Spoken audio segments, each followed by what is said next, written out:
Hey guys, this is a simple setup video for the rabbit foot. Whether it's a silicone or an acrylic, it's going to be the same setup. You're just going to get the exact same package, except for this swivel is going to be a high pressure swivel versus a standard swivel. This one's only 3600 psi.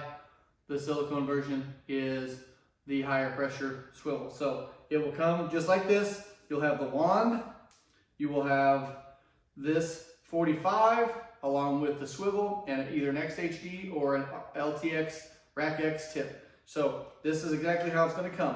What you're going to do, and here is the actual rabbit foot itself. You're going to undo this wing nut, down.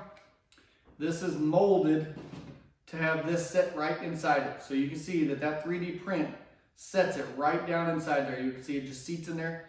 So all we do from there is take this.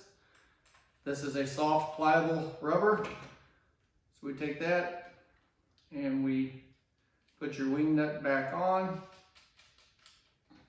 Tighten it till you start seeing a little bit of flex in those there. Like you can feel it getting tight right there. Starting to flex a little bit. So now you really got to twist that to turn.